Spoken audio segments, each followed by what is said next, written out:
Hola, buenas tardes. Mi nombre es Santiago Caprio y vamos a hablar de algunos conceptos que hacen a la arquitectura y a la técnica.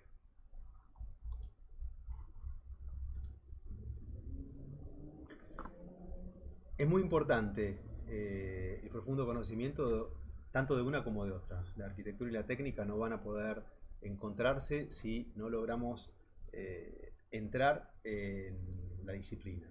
Y esto nos exige tratar de entender qué es la arquitectura, tratar de entender que no es una simple construcción, tratar de entender que es esencial la calidad de los espacios internos, una calidad que se acerque a las necesidades del usuario, un aspecto que reúna algunas condiciones que hagan a la identidad corporativa, la identidad institucional, la entidad de una ONG, la entidad de familias, la identidad de personas que son ancianas, la identidad que reúne nuestro programa, pero no solamente aquella de los usuarios directos que pueden hacer a nuestra demanda, sino a los usuarios futuros. ¿Cuántas veces nos encontramos en edificios que fueron proyectados y fueron pensados como escuelas y terminan trabajando personas del ambiente público? Lo mismo pasa con hospitales. Fueron diseñados como hospitales y después resulta que son utilizados de otra manera. Entonces acá están estas condiciones, ¿no?, que hacen a los usuarios directos, a los usuarios de demanda o a los futuros usuarios, porque somos conscientes que cuando de arquitectura, cuando hablamos de espacios y de elementos construidos, tiene una vida en el tiempo que en muchos casos trasciende los programas arquitectónicos con los que fueron pensados. En tantos casos, en zonas que eran residenciales se convierten en zonas comerciales, y estas habitaciones o viviendas se empiezan a transformar para darle el mínimo de confort para la producción. En el caso que sea una oficina, en el caso que sea una pequeña empresa, en el caso que sea hasta inclusive un taller. Entonces, acá también hay una cosa muy importante que es el respeto de la identidad de este usuario. Y bueno, y es por eso que tenemos tantas alternativas y casos. Y es por eso que por un lado esta arquitectura, que no es una simple construcción, sino que son elementos que no carecen de carácter, que en su estética, que no importa si es bello o si es feo o bruto, hay por detrás algunas características que nos hacen dar cuenta que fueron pensados sus espacios intermedios, sus espacios principales, la manera en la que me acercaba, hasta inclusive ya en el interior, cuando me acercaba al desk de la oficina o cuando iba subiendo los distintos pisos, qué es el mensaje que ese edificio me estaba dando. Y por otro lado con la técnica que no es ni high tech ni low tech, disociar un poco técnica de tecnología, tratar de acercarnos a esta técnica apropiada. Entonces es por eso que vamos a ver algunas precisiones en arquitectura. Para esto es muy importante entender cuáles son nuestras necesidades, tratar de trabajar de manera paramétrica, pero paramétrica en el sentido de Alexander, en un sentido de patterns, en un sentido que nos ayuda a tratar de distinguir, de diferenciar elementos, cantidades y cualidades que se requieren para posteriormente hacer propuestas. No solamente porque nos parece agradable o nos parece económico en términos de bajo costo, que es que ahora voy a comentar un poquitito más acerca de la economía, y que son al final cuestiones arbitrarias, porque no se está hablando del valor, sino que simplemente se está pensando de manera muy incompleta lo que se denomina costo-beneficio, cuando en realidad estamos hablando simplemente de un precio bajo, ni siquiera de la construcción de costo y mucho más lejos del concepto de valor y de la verdadera EICOS, que es la economía, que es el buen uso de los recursos. Entonces en este caso es que vamos a hablar en toda esta entre líneas, vamos a ver siempre la economía como ciencia de las elecciones y no como fin del mínimo medio.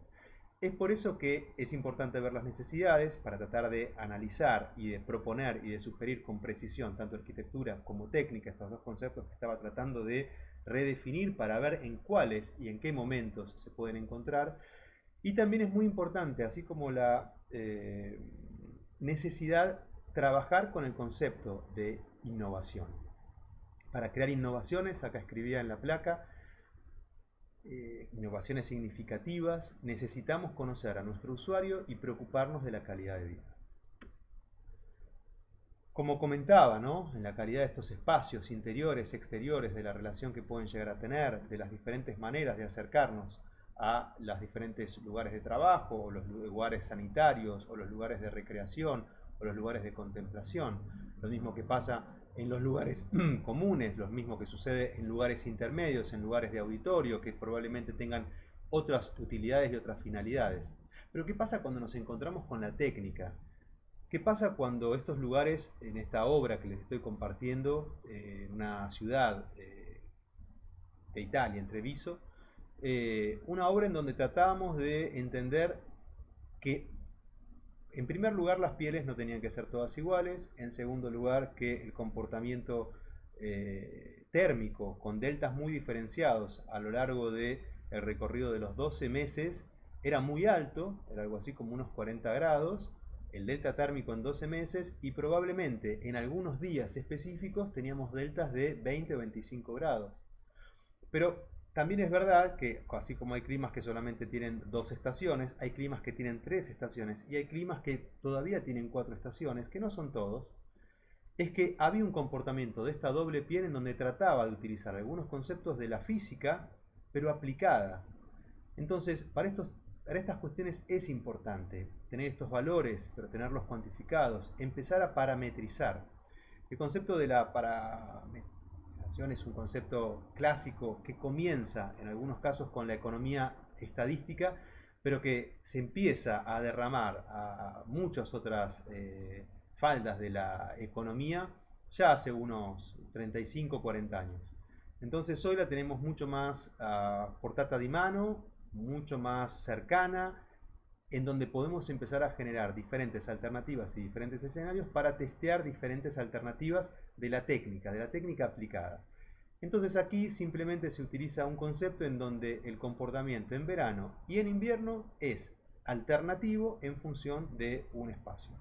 Pero no es por el detalle en sí, no es solamente por ver qué es lo que está sucediendo en la parte alta, que es como están viendo acá esta parte del esquema, en donde esto se abre y es este elemento que permite que el aire cálido, lo puedo llegar a utilizar determinada cantidad de tiempo sin que genere un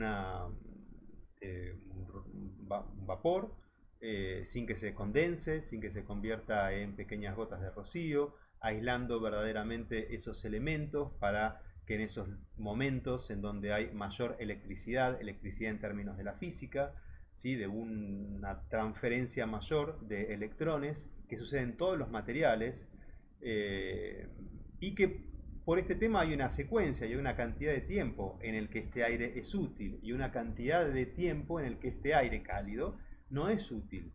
Entonces, estas pequeñas distancias en tiempo, estas pequeñas alternativas son las que, por ejemplo, nos permiten dar estas alternativas en los diferentes momentos de esta sección y cómo es su comportamiento en los diferentes momentos del año.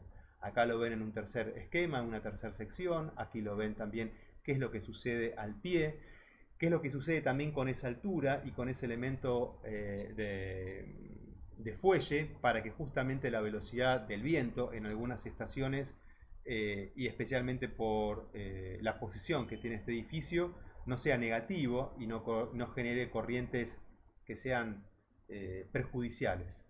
Entonces, de esta manera empezamos a ver cómo cada una de estas caras, de estas pieles, en este caso una pequeña industria que también tiene un showroom y tiene lugares de oficinas, etcétera, etcétera, pero lo estamos usando solamente a fines ilustrativos. Nada de esto es que nos estamos adentrando en ni siquiera los espesores, pero sí que cada situación que nosotros definimos, tanto en arquitectura como en la técnica, tiene proporciones que van más allá de sus escalas, van más allá de la dimensión que puede llegar a tener un elemento sobre otro, sino también es cuánto en esta proporción, pongámoslo en otros planos, nos colabora con el tiempo. Acá ya dimos algunos factores, ¿sí? En la dimensión 4, que es el tiempo, que que nos empiezan a permitir analizar y profundizar cuál es el comportamiento de exactamente esto en diferentes momentos. Pero a su vez,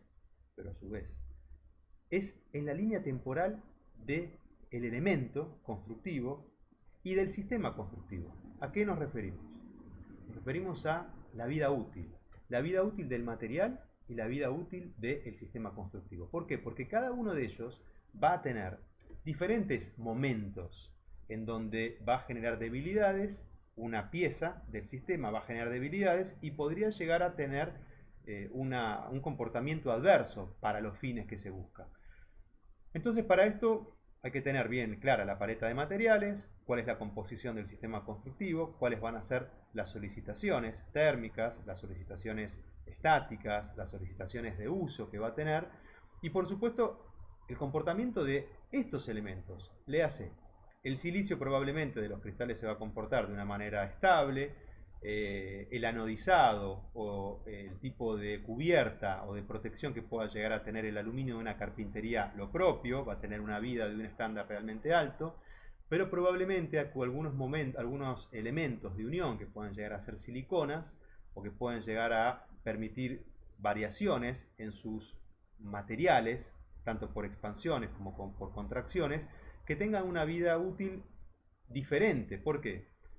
Porque no van a tener una estabilidad térmica, va a haber una solicitación de estos materiales mayor a la de estos otros dos materiales que daba simplemente como ejemplo de elementos constitutivos que hacen a una carpintería tipo de aluminio. Entonces, si nosotros lo vemos desde la óptica del rendimiento que puede llegar a tener ese pequeño sistema que tiene más elementos, pero tiene 3 constitutivos, es muy probable que en el arco de 8 a 9 años, en esta solicitación de condiciones higrotérmicas y atmosféricas, vaya a tener una debilidad, con lo que yo tengo que recuperarla a esa debilidad. Entonces, la vida útil de una parte de los materiales sigue siendo estable, mientras una de ellos empieza a caer. Para esto no hace falta más que mantenimiento. Para esto no hace falta más que tenerlo claro como proyectista. Para esto no hace falta más que tener en claro, sin mantenimiento, cuál es el rendimiento y la vida útil, y con mantenimiento, cuál podría llegar a ser. Y en esto también algunos elementos y factores de costos que nos permiten tener más certezas de si es un sistema constructivo que nos puede acompañar para esta tarea, para esta propuesta. Pero también es verdad que cada uno de los elementos, y acá lo daba como elementos constitutivos de un sistema constructivo, a su vez e individualmente, cada uno de ellos comporta y me lleva a un análisis minucioso de la vida útil del elemento en su entera vida, tanto desde la extracción, el transporte, la manera en la que llega, la manera en la que queda depositado en un depósito, cuánto tiempo queda depositado, la manera en la que se transporta la obra, el tiempo en el que está en obra, el momento en el que se iza, la cantidad de tiempo que se usa, el modo en el que se usa, y a partir de ahí aparecen otras solicitaciones a las que hasta ese momento que no forma parte del sistema empieza a estar solicitado, y también, inclusive, sus segundas vidas, o sea, otros usos que pueda llegar a tener ese material o su deposición final.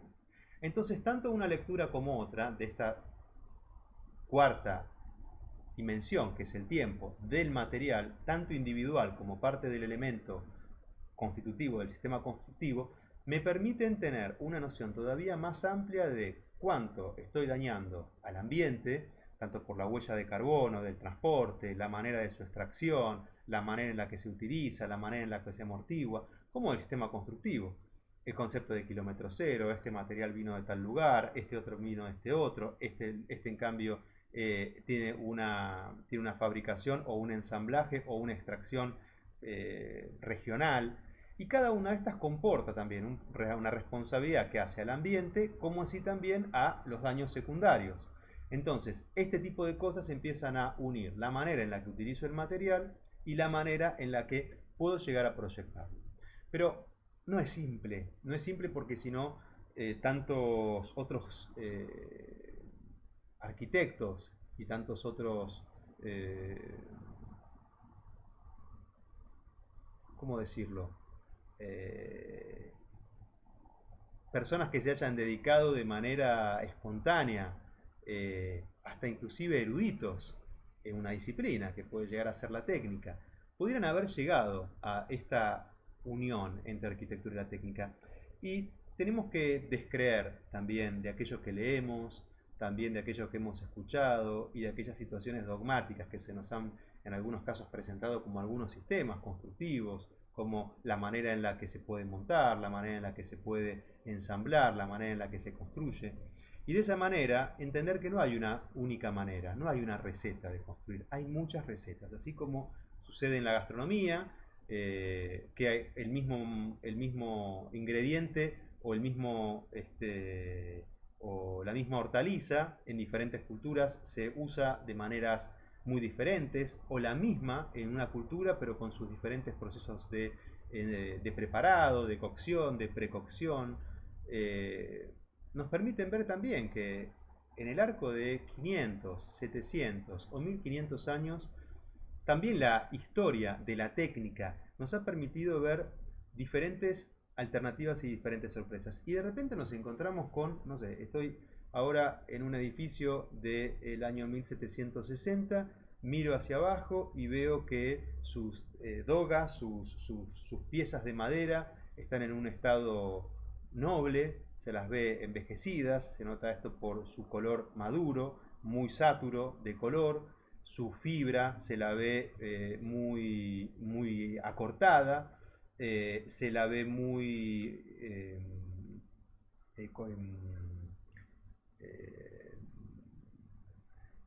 con una aglomeración muy estrecha, ya no tiene esa oxigenación que hay entre las fibras en los primeros años de un piso. Este tipo de cosas empiezan a verse en el material.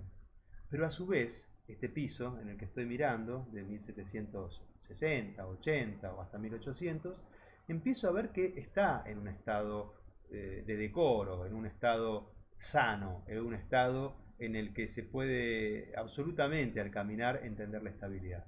Y caramba, que descubren los zócalos, que probablemente sean muy altos, que tienen algunas rejillas. Y que también estoy viendo, que seguramente al caminar empiezo a entender que estoy arriba de una cámara de aire. ¿Y qué estoy entendiendo? Que acá hay una cuestión de low-tech absolutamente que pueda llegar a considerarse de modé, como tener un solado que permite pasar el aire, pero no solamente permite pasar el aire, sino que a su vez ese aire que entra del exterior se filtra, se estaciona y probablemente en algunos momentos, además de generarme un fuelle térmico entre pisos, me permite también dar oxigenación y generar pequeñas circulaciones en el interior. Entonces, ¿qué es lo que estoy viendo acá? Un modo sensato de posar, de considerar cómo también puede ser pensado y proyectado un solado. ¿Por qué esto? Porque muchas veces la innovación se la considera como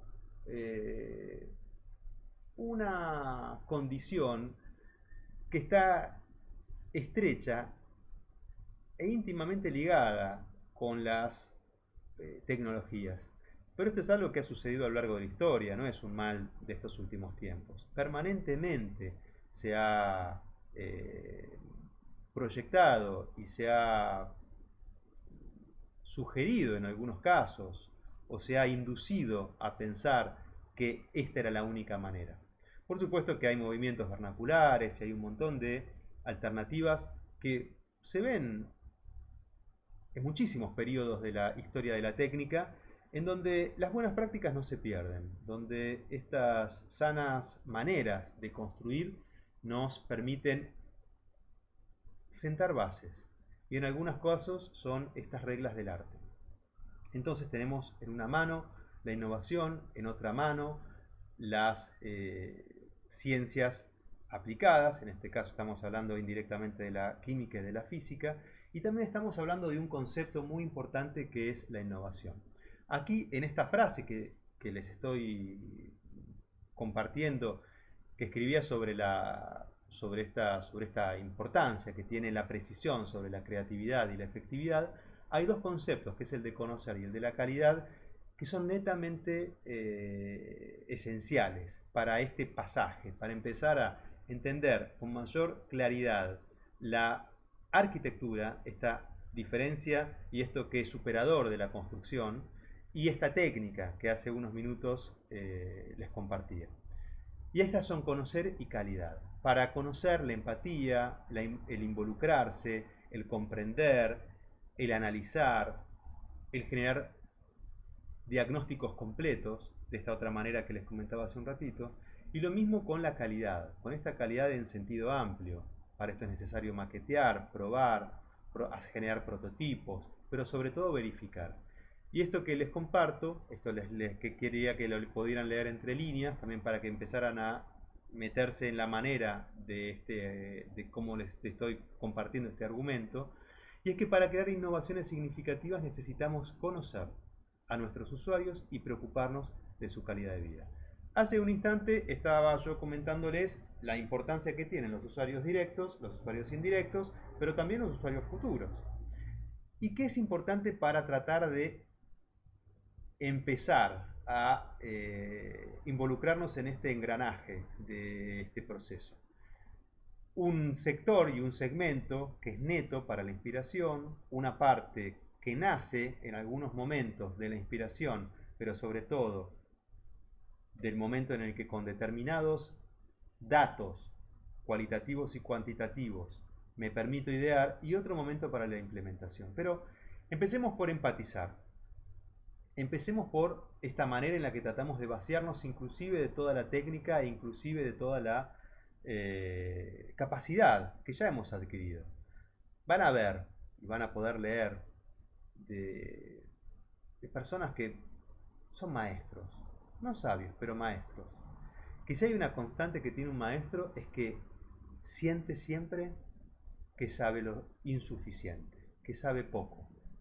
Y esta es una cosa muy importante, pero no solamente para poner en relieve la honestidad y sobre todo la manera en la que nos paramos como profesionales y como humanos frente a una disciplina, sino también porque es muy importante, porque en la manera en la que no nos vaciamos suficiente no podemos llegar a asimilar nuevas circunstancias, nuevos aprendizajes, nuevos elementos que nos empiezan a dar una visión probablemente diferente o superadora de la que ya manejamos. Entonces, a partir de este primer paso, que es el conocimiento, que es la manera en la que empiezo a utilizar este tipo de información, es que puedo empezar a tener algunas nuevas definiciones, pero que no son condiciones que me obligan a frenar y a estar seguros que esa es la verdad. De la misma manera en la que yo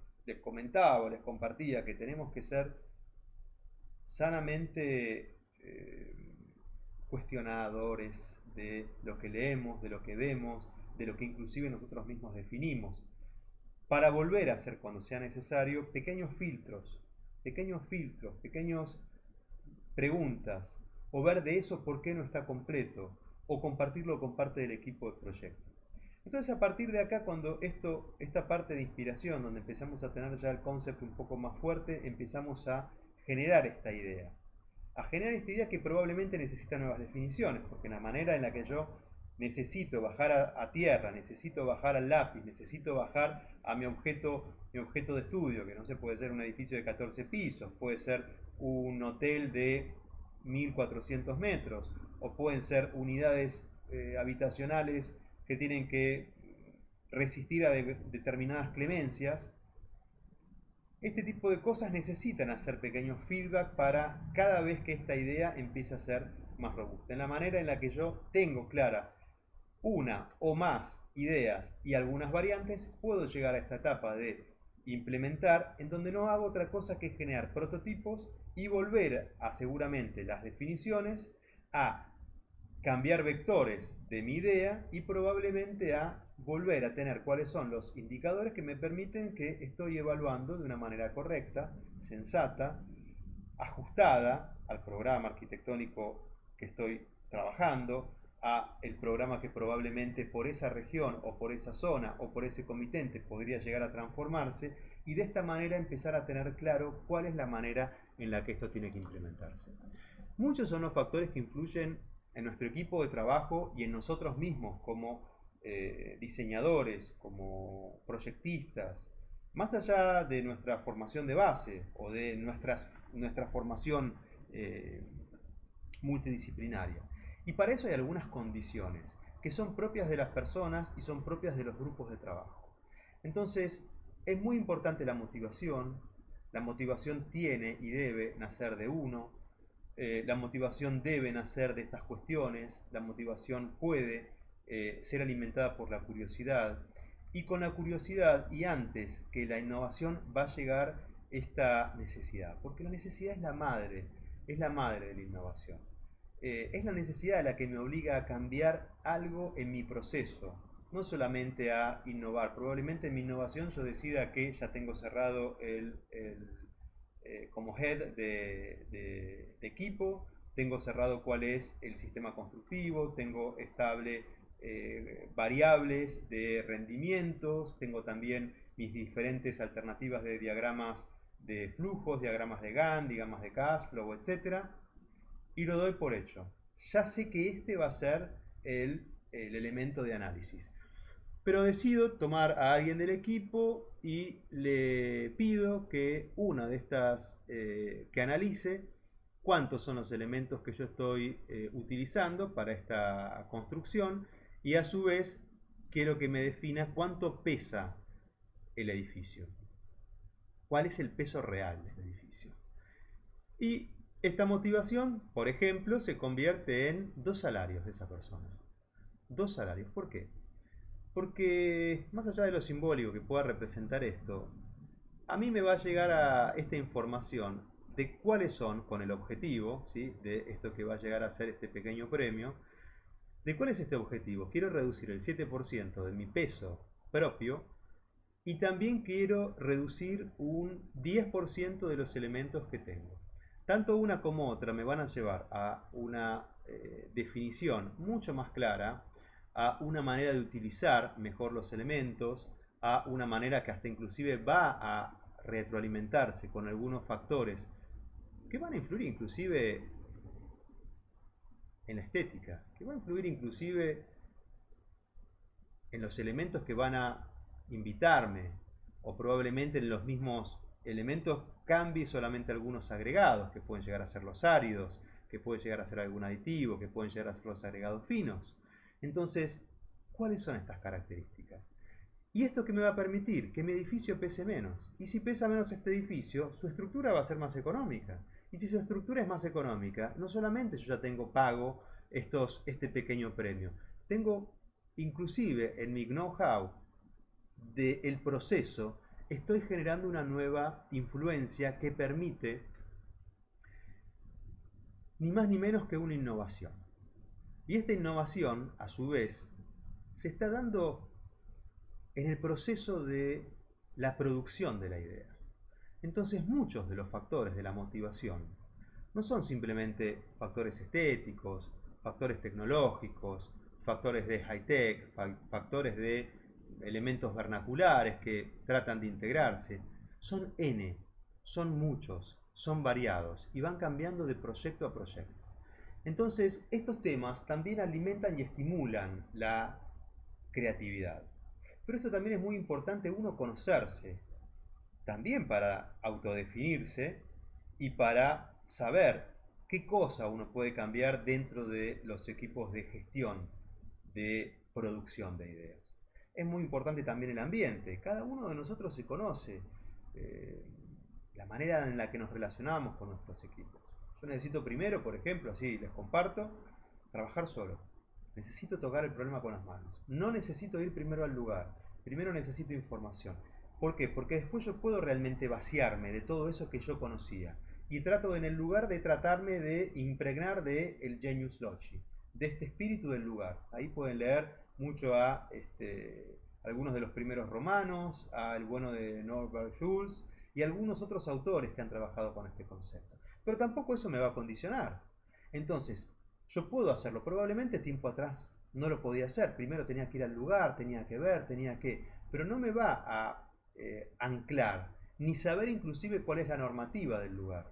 Entonces, cada uno de nosotros conoce su pequeño mecanismo interno. De a poquito esto y no tengo solamente uno. En otros equipos de trabajo tranquilamente puedo funcionar y funciono de otra manera.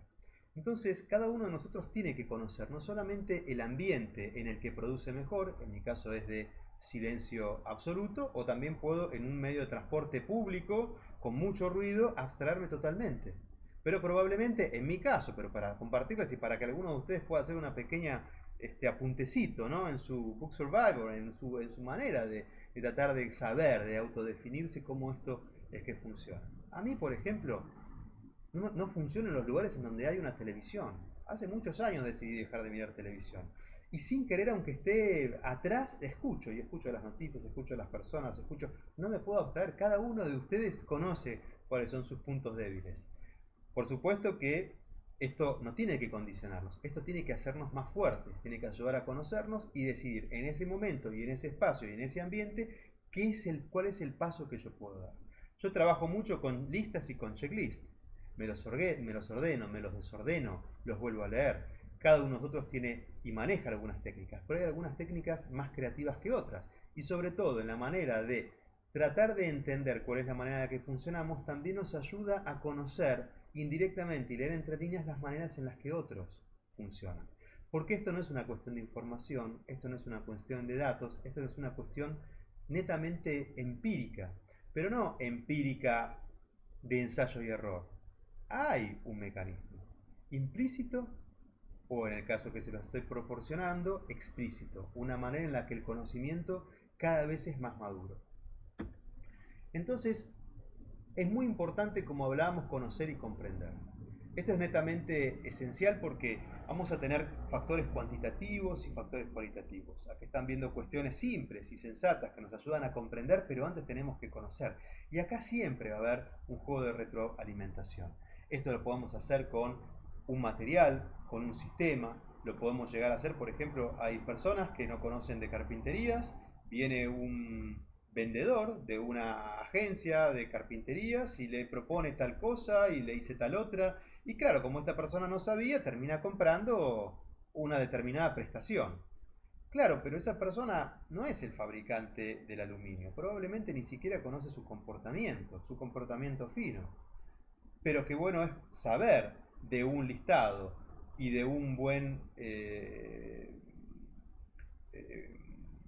documento técnico, aprender a leer, aprender a ver.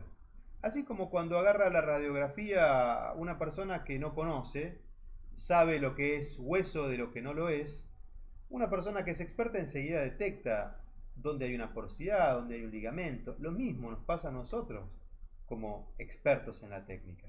Entonces, de esta manera, tanto comprender como conocer nos ayuda a cada vez equivocarnos menos, porque siempre haciendo nos vamos a equivocar. El tema es empezar a achicar esta fracción. Entonces, si vamos a decidir por determinada prestación, vamos a pedirle la solicitación máxima. Vamos a tratar de esconder parte de esa robustez que presenta ese perfil que queremos evitar de ver.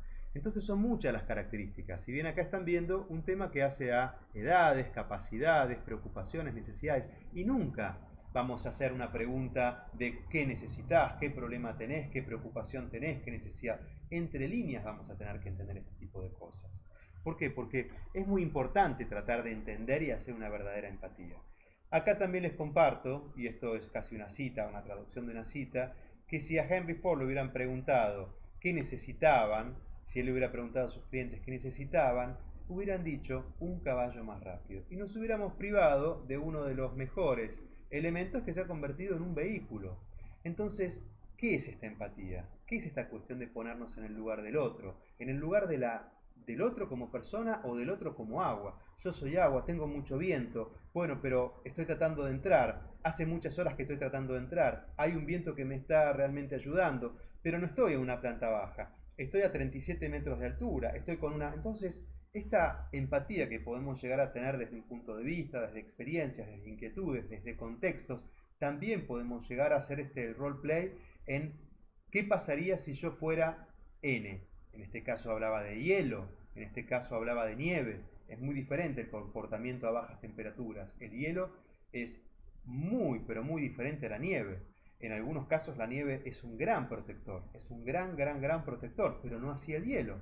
Entonces empezar a conocer este tipo de cosas o trabajar en humedades o en salinidades, me estoy refiriendo en algunos tipos de ambientes que no solamente sean frente al mar, en algunos aires, tienen que ver también con algunas condiciones de no solamente la tierra, sino del aire y de algunos minerales, estamos trabajando en otras condiciones. Entonces, a qué nos estamos acercando? A que no hay una receta, a que hay muchos modos de acercarnos.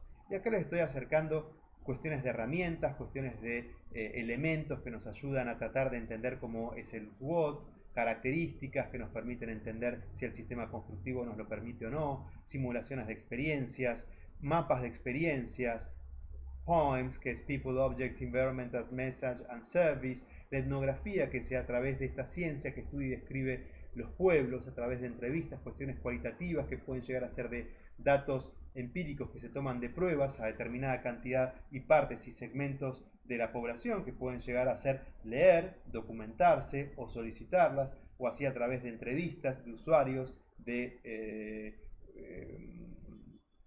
como me sale la palabra, constructores, de personas que son colocadores, de personas de la ciencia, de empezar a entrar en la materia. ¿Por qué no se han encontrado? ¿Por qué no se han encontrado? ¿Por qué esto que yo estoy pensando, este proceso o este diseño o esta alternativa de sistema tecnológico no hace el match con esta arquitectura? ¿Por qué esto siempre se ve de esta manera? ¿Por qué alguien no lo pensó de esta otra? ¿Por qué si estoy trabajando con mampuestos no puedo alterarlos, manejar, inclinarlos, solicitarlos probablemente a la misma flexión, compresión, pero de otra manera? Entonces hay muchas maneras y muchas de estas herramientas que se pueden utilizar. Acá siguieron leyendo algunas, matrices de tendencias, 5 competencias o puntos de fuerza, focus group, un día en la vida de cuestiones hasta que hacen a la manera en la que nos tratamos de tomar y hacernos uno con este usuario, directo o indirecto, real o futuro, hipotético, como en muchos de los casos de la arquitectura, que está hipotizando con usuarios, pero que no está perfilando lo suficiente estos usuarios. ¿Y cuál es la calidad? La calidad interior, la calidad espacial, no solamente cómo se va a ver de afuera. Entonces empecemos a este tema que no es menor, que es este concepto. No estamos hablando de otra cosa en estos pequeños pasos y en estos procesos, de esto que se convierte en el propósito.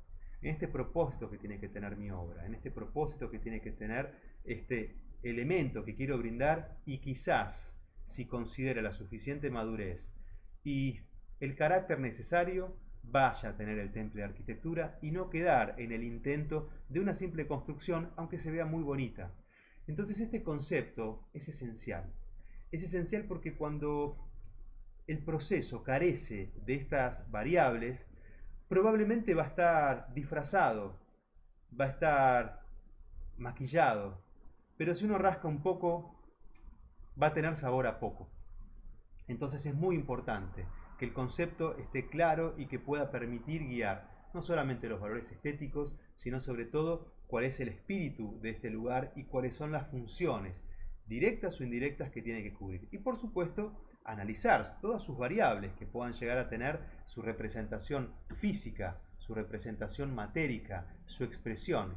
Pero acá yo voy a disociarme de la mal llamada estética para tratar de enfocarnos en la aestética, del valor que tienen que tener. No importa, estamos hablando, no sé, hace un rato comentábamos que aquí de este lado de la mano tengo un elemento, ¿sí? Un órgano, piel, y probablemente si hiciera lo mismo con la planta del pie y pusiera una con otra, encontraría que tienen una condición común, pero un aspecto diferente.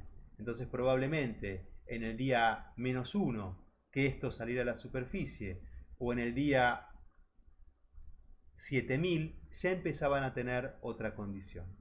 Entonces el factor tiempo, que es esencial, es muy importante por el envejecimiento que empieza a tener. El envejecimiento que tiene mi material, que no solamente se ve en su condición de resistencia, sino también se ve en su imagen. Y no vamos a detenernos si nos gusta o si no nos gusta, sino si es correcto, sino si es ajustado a su necesidad, sino si es la elección que puedo yo propiciarle en el aquí y ahora, en la justa elección de la técnica y de los materiales. Es por eso que es muy importante que el concept sea muy ajustado a una realidad y que hay tantas variables que probablemente hasta esto que se vea muy particular o extraño o que a algunas personas no les gusta, pero que su estética, su dinámica y sus elementos tengan un porqué. Vaya a ser que en algún momento hasta esto se vea bien. Algunas personas, algún nombre les empieza a caer bien con el tiempo porque tuvieron una experiencia, una persona que los trató bien en un comercio, en la familia, en un compañero, alguien que los volvió a preguntar, pero les hacía una pregunta porque estaba interesada en saber realmente cómo estaba.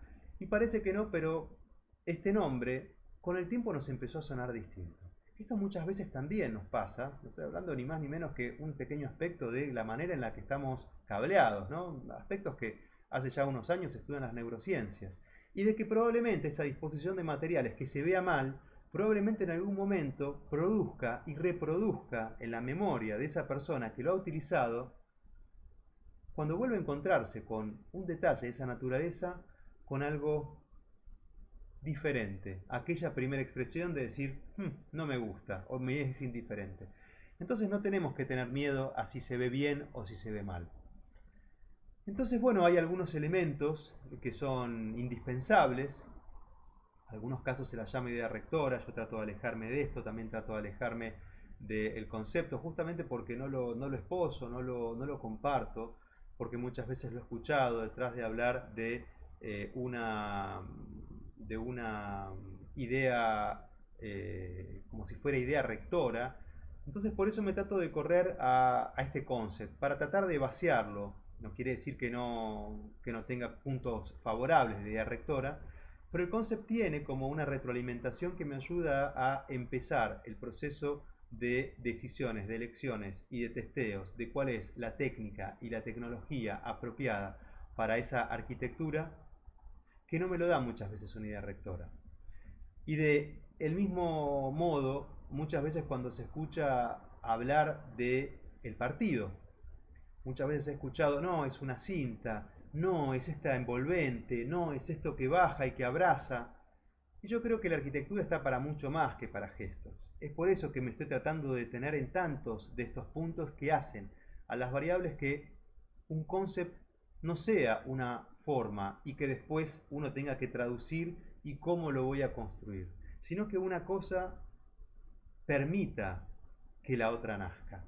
Se dice en italiano pari paso, ¿sí? Entre los pasos hay una distancia, y hay una analogía, y hay una sincronicidad, y hay un tiempo que uno permite al otro. Esto nos permite una verdadera coherencia con la idea, y esto nos va a permitir también tener más seguridad a la hora de eliminar algunos elementos que probablemente no hagan a aquello que sea constitutivo de la idea, y que en algunos casos nos permitan, como en la imagen que están viendo, una de las arterias más importantes de Japón, en Tokio, donde vean un elemento que empiezan a ver la repetición de este tipo de vegetación, y de repente hay un elemento, en este caso proyectado por Toyo Ito ya hace muchos años, en donde hay una gran síntesis. Pero este tipo de cosas nacen de un estudio, de una profundidad, en donde no es solamente una metáfora como esta que les estoy compartiendo, en donde en este caso ya es otro el objeto de estudio, que es un centro islámico de conferencias, en donde hay un elemento muy importante y muy simbólico, en donde muchas veces son metáforas formales, pero no basta quedarnos con la piel, con la imagen y con algo que representa un shock con el medio, sino que tiene que serlo con el día a día del uso de ese elemento. Bueno, pero algunas preguntas que nos pueden llegar a servir también para empezar a filtrar estas decisiones que hacemos y que volvemos a hacer, y que agarramos a los 3 días de hacer y de repente nos damos cuenta que hay algo que falla, es para qué sirve, cómo se va desarrollando, qué es, cómo trasciende en el tiempo, qué significa para nosotros como autores, para el contexto, para la sociedad. Entonces esto es importante para definir de la manera más clara y de la manera más nítida esto que estamos proyectando. Entonces, algunas de estas cuestiones nos pueden acompañar en el proceso. Entonces, de esta manera podemos empezar a integrar cuáles son estos elementos, estas piezas, estos espacios, la calidad que pueden llegar a tener. Y de esta manera empezar a guiar no solamente el carácter formal, sino el carácter natural, el carácter cultural y sobre todo el carácter social. Me han escuchado en alguna otra conversación. Qué mal que me queda, qué mal que me cae, qué mal nombrada que está la arquitectura cuando se la dice, se la llama arquitectura social. Llamémosla arquitectura de bajo costo, porque la arquitectura si no es social no es arquitectura. Porque la arquitectura, si no es económica, en términos de la arquitectura económica y entendiendo la economía como aquello que me obliga a utilizar de la manera más sensata los recursos, todos los recursos, no el dinero, todos los recursos. Es que hace que esta economía trabaje con el EICOS, con la idea superadora del fin que me genera el mínimo medio, sino con la ciencia de las elecciones. Entonces, no es barato.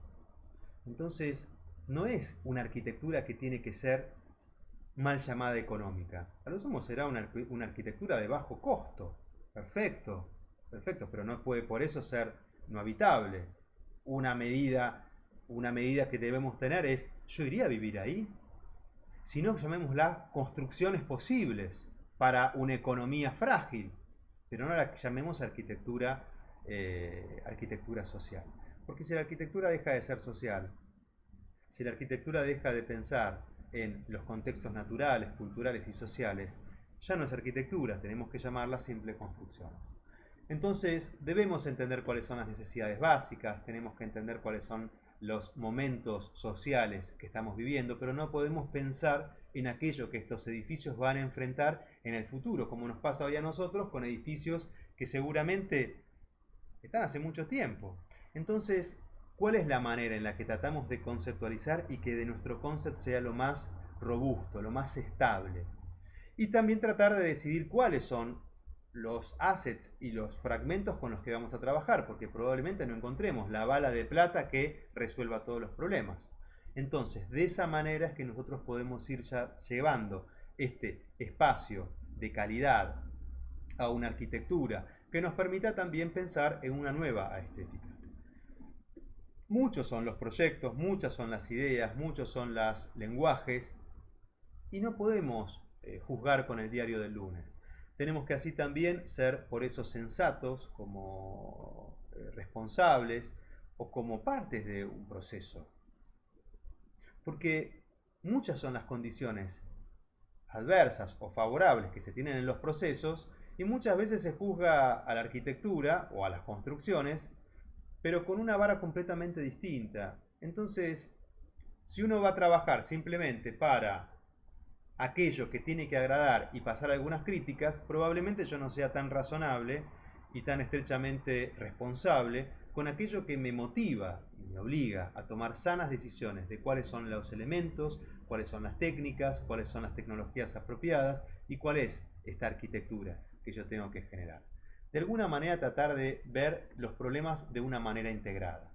En la arquitectura estable, en las arquitecturas temporales, mal llamadas efímeras, porque hoy manejamos tanta información que las que en algún momento fueron instalaciones o arquitecturas efímeras, hoy se convierten en elementos de referencia para, en este caso, lo que están viendo las Serpentine Gallery, obras que fueron reconocidas inclusive para premios internacionales. Entonces, etiquetar tampoco nos sirve. No nos sirve ni como proyectistas, mucho menos como críticos.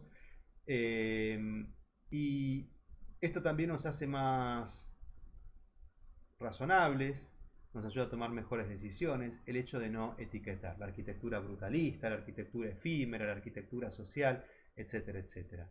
Entonces, en esta perspectiva abstracta, personal y simplificada, Del conocimiento que tenemos de esta entidad, necesitamos el aporte de sistemas constructivos, relaciones espaciales, lenguajes formales, adaptaciones al contexto, en las partes más sensibles, en las partes en las partes comunes, en las partes exteriores, en las relaciones de las vistas de los demás elementos que hacen, no solamente desde la planta abajo, desde la esquina o desde una foto satelital, y las interpretaciones que tiene a su vez con otros elementos, que empieza a conjugarse como una pequeña constelación.